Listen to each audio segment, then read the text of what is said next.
பிரைஸ்தலா கத்தர் பிரியமான தேவ பிள்ளைகளே, இந்த நாள்ல வேதத்துல அருமையான ஒரு சத்தியத்தை ஆண்டவர் நம்ம கத்துக் கொடுக்குறாரு. என்னன்னு பாத்தீங்கன்னாக்கா, பாருங்க, நீதிமொழிகள் 29:11 சொல்லப்பட்டிருக்கு.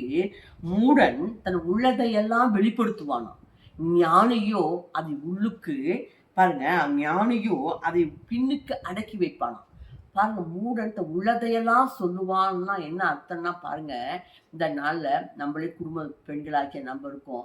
யாரா வந்து நம்ம குடும்ப பிரச்சனையவோ, பிள்ளைகளை பத்தியோ, கணவரை பத்தியோ ஏதாவது ஒண்ணு சொல்லும்போது என்ன செய்வாங்கன்னா, உள்ளத என்னெல்லாம் மனசுல இருக்கோ எல்லாத்தையும் அப்படியே ஒப்பிச்சுருவாங்களாம்.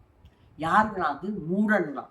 இந்த நாள்ல நான் கூட ஒருவேளை அப்படிதான் இருந்தேன். பார்த்தீங்கன்னா, யாராவது விசாரிச்சா போதும், எல்லாத்தையும் பத்தி ஏ டூ இசட் அப்படியே குடும்பத்துல என்ன இருக்குது, எப்படி இருக்குது, கணவர் என்ன பண்றாரு, எப்படி செலவு, எல்லா கணவரை குறிச்ச விலையை எல்லாவற்றையும், பிள்ளைகளை குறிச்ச விலையினும் எல்லாவற்றையும், குடும்பத்துல கொண்ட குறைகள் எல்லாவற்றையும் என்ன பண்ணுவாங்க, எல்லாத்தையும் சொல்லிடுவாங்க. அதுதான் மூடன் தான். என்ன பண்ணுவாங்கன்னா, உள்ளத்துல என்னென்ன இருக்குதோ எல்லாத்தையும் சொல்லிடுவானாம்.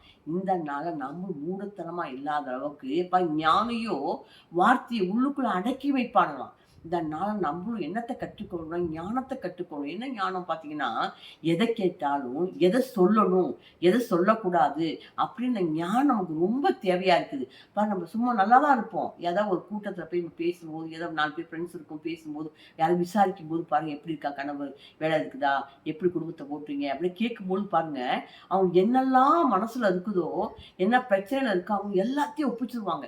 மற்றவங்க சொல்றதுனால நம்ம பிரச்சனை மாற போறது இல்ல, அவங்க கொடுக்க போறதும் இல்ல. நம்மளுடைய என்ன பண்ணுவாங்க, பலவீனத்தையும் நம்ம பிரச்சனையோ குறைகளையும் தெரிந்து கொண்டு நம்ம ஏனமா தான் பேசுவாங்க. நமக்கு அது தெரியறதே இல்லை. சொன்னாக்க நம்ம என்ன பண்ணிடுறோம், கேட்டவங்கன்னா எல்லாத்தையும் ஒப்பிச்சிருவோம். இந்த நாள் இதை நல்லா கற்றுக்கொள்ளுங்க. மூடன் தான் என்ன பண்ணுவாங்க, உள்ளத்துல எல்லாத்தையும் ஒப்பிச்சிருவானா. இந்த நாள உள்ளத்துல எல்லாம் நீங்க சொல்றோம், உள்ளத்துல இருக்கிறதெல்லாம் சொல்லாதீங்க. ஞானம் உள்ளவர்களா, உள்ளத்துல வார்த்தையை அடக்கி கொள்கிறவர்களா, எதை சொல்லணும் எதை சொல்லக்கூடாது, எப்படி சொல்லணும், ஞானம் உள்ளவர்களா இருங்க. இந்த வசனத்தின்படி நடந்து கொள்ளுங்க, ஆசீர்வாதத்தை பெற்றுக்கொள்ளுங்க. Praise god bless you.